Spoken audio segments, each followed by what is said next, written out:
Back then, my brother and I used to play with a lot of guns, especially water guns. One night, we got our flashlights and pretended we were the police. It was around 10 p.m. We were in the backyard with my brother's friend playing when we saw a tall black guy. We were just staring at him. I don't know who he was or why he was there. Then he suddenly said, "Hey, can I play with you?" "Bitch, please," my brother said. Then the tall guy seemed to go into a strange position and smiled at us creepily. I was so scared, so I aimed my gun at the guy when my flashlight lit up the face of the man. I will never forget what I saw. There was a big X on the middle of his forehead, and the guy was eating a piece of glass, literally eating it and bleeding. We didn't know what to do while we ran back into the house. My brother's friend jumped outside the fence and he didn't come back. We were standing near the window and my brother told me to call Mom and Dad. When I called my mom, I heard a loud smash coming from the big window on the front door. My brother quickly grabbed my shirt and dragged me upstairs. At that moment, I couldn't talk to my mom because then I would make a sound. We stayed silent for about 20 seconds. Then we heard a footstep near my side. I was about to tilt my head to take a look when I suddenly heard a gun get reloaded. My brother quickly punched the guy. I ran so fast downstairs. We had to live. We were almost to the door when we heard a gunshot. We quickly ran to the nearest neighborhood and told someone what happened. We called Mom and Dad and also dialed 911. When the police came to our house, they found fresh blood trails from the living room to the bathroom. There, they found the guy bleeding to death, as if the guy wanted us to watch him commit suicide or possibly kill us. Well, I don't know, but that was some serious madhouse shit, and I would never, ever forget what happened. I grew up in a very small town in Montana. During Halloween one year, my brother and I sold lemonade by the side of the road because it was unusually hot that year. We didn't make a lot of money, but we did have a lot of fun selling lemonade to people who were passing by. So my brother and I were standing at our lemonade stand when we noticed an old rusty car pass by us 2 or 3 times. At the time, it struck me as a little creepy. Eventually, the car slowed down and stopped right in front of the stand. There was a woman in the passenger seat, and she rolled her window down. I saw she was really skinny with gray hair, and it was stained and silky. It looked like it was nasty, honestly. I couldn't see the man who was driving very well because he never looked at me. He just stared straight ahead. Both of them seemed very odd, and their clothes were old and dirty. The lady smiled. "You boys out here selling lemonade all by yourselves?" asked the woman. "Yeah, my mom lets us," I replied. "Is your mom home?" she asked. "Yeah, she's in the house," I said. The woman turned and looked at the man who was driving. He nodded, still staring straight ahead. The woman turned back to me and said, "Okay, I'll have some lemonade." "That'll be 25 cents, I said as I poured her glass. She rummaged around in her purse, and I could hear coins clinking. Then she pulled out a $5 bill and held it to me. A chill went down my spine. Why was she handing me a $5 bill if she had coins in her purse? Something just didn't feel right. So I lied and said I don't have any change. She said, "You can keep the change. Just come and take the $5. Something felt very wrong, but $5 was a lot to me at the time. I walked up to the car and reached out to take the $5 from her hand. As soon as my fingers touched it, the woman suddenly grabbed me by my wrist and began pulling me into the car. I screamed so loud, my brother ran to the house yelling for help. The man floored the accelerator, and the car lurched forward. I fought with all my might and managed to wrench myself free from her grasp. The car stopped, and the man got out, but I was already running for my life. My brother was pounding on the door and screaming. My mother rushed out and turned just in time to see the rusty old car speeding away. We told my mom what had happened, and she called the police.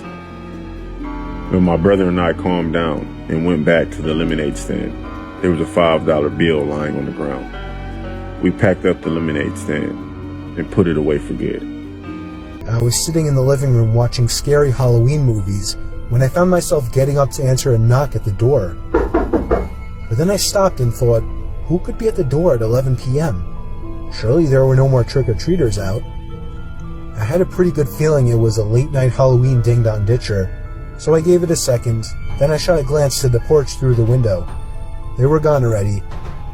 Yup, ding-dong-ditchers. I sat back down not thinking twice about it, and again, knocking at the front door. "Get lost," I yelled. I was not in the mood for punky kids. They ignored my demands and started pounding now, not just knocking.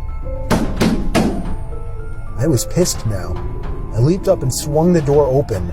No one was there once again. I slipped on my shoes and headed outside to begin searching the bushes for the kids, but there was nobody in sight.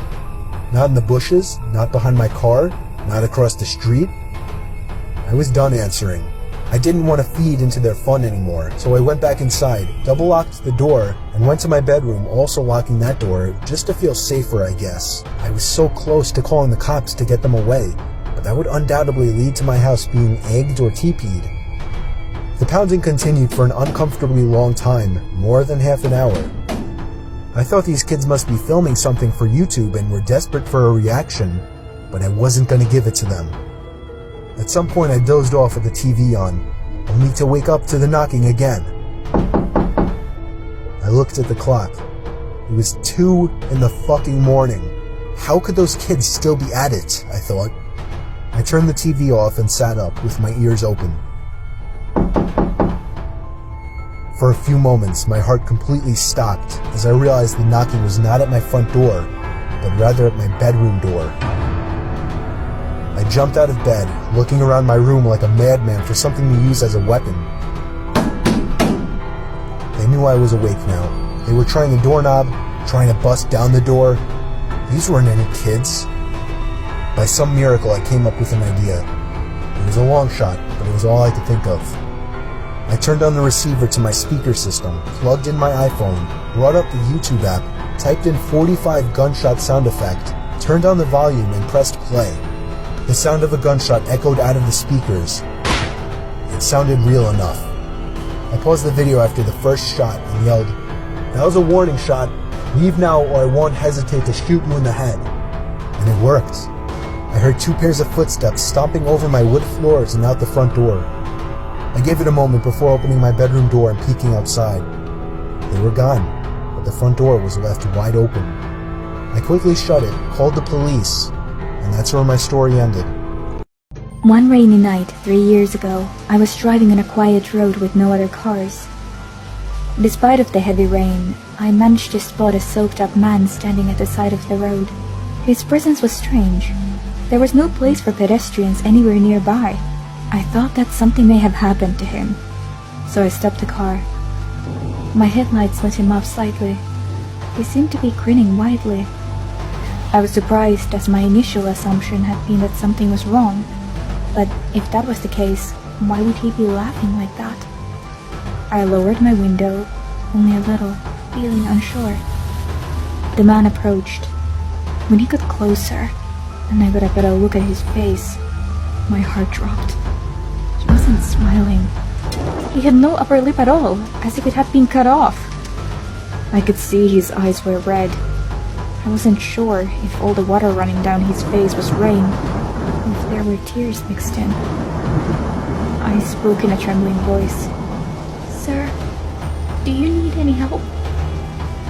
Then he suddenly screamed and rushed at me. "You should be like me!" He took out his knife and stuck it through the small opening in the window, madly trying to force it down further.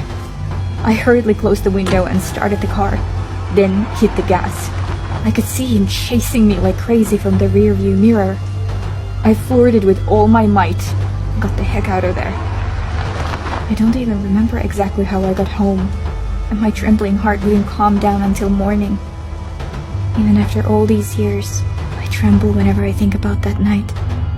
I don't have any idea what that man's story could have been, what kind of a person he was, or if he was even human. But one thing is for sure, I will never drive on that road again.